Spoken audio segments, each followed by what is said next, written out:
Before you head out on a ride each day, it is worthwhile giving your bike a quick check over just to make sure that everything's in good working order. So if you're a relative newbie to the sport, here's GCN's guide on what to look out for to stay safe.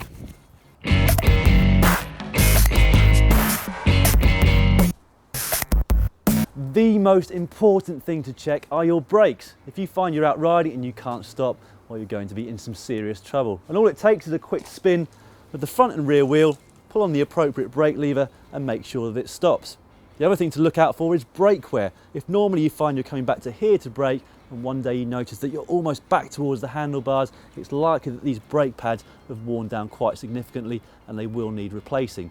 The other thing to look for is brake rub. If you find that you turn the wheel and it's rubbing significantly somewhere and it's not buckled, it might be that it's just your cantilever's not straight here and you just need to straighten that up, or that the wheel isn't locked properly into the dropouts of the forks or the frame. And finally, if you find there's a lot of friction when you're pulling on the brake lever here, it might well be that you need to replace your brake cables, inner and outer. For all of those problems, the worn brake pads, the buckled wheel or the replacement of the cables, we have got a video here on GCN to help you do it at home and save you some money, or alternatively of course you can take it to your local bike shop. Now the next thing to check is the pressure of your tyres. Almost all tyres will, on some part of the wall here, have written what the recommended pressure is. Try and make sure that it is within that pressure before you go out riding, either with a tyre gauge or with a pump that's got a gauge on it. Once you get more experience, you'll get to know exactly what a tyre feels like just by hand and know that it's at the right pressure. Now the next thing is quite superstitious for a number of professional riders, and that is to make sure that the quick releases are done up properly. Again, the last thing you want as you're riding along is for your front or back wheel to come out or dislodge, which will cause you to crash. So just undo it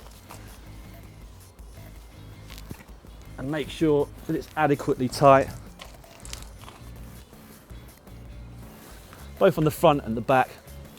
And then as far as the daily routine goes of checking your bike, I'd say you're ready to go. But there are a few more things that you can check on a weekly schedule.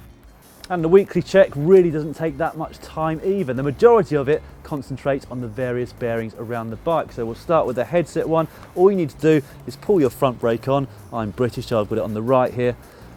And then gently rock your bike front to back. And if you hear a loud knocking or you can feel a lot of play, it probably needs tightening up. Then coming down to the wheel, front and back again. Keep it in the frame, just move it from side to side and check there's no play in that. And exactly the same thing down here on the cranks. Put them down to the bottom, push your pedal inwards and away from the frame to check that there's no play here in the bottom bracket. And finally, it is really worth checking over your tyres every week as well, just to make sure there's no excess wear either on the sidewalls or on the rubber part here at the top. There's no flints embedded in here, and also there's no major cuts, and if there is, it's time to replace them. Finally, every so often it is worth going over every single bolt on your bike just to make sure things haven't started to come loose, preferably with a torque wrench.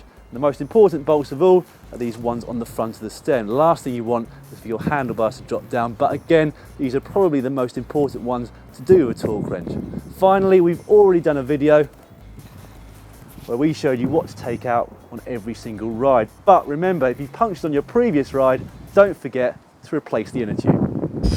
These things are never going to be quite as efficient as the tools that you'll find in a workshop, but they will get you out of a lot of sticky situations on the road. I use quite a chunky one like this because not only has it got all of the different sized Allen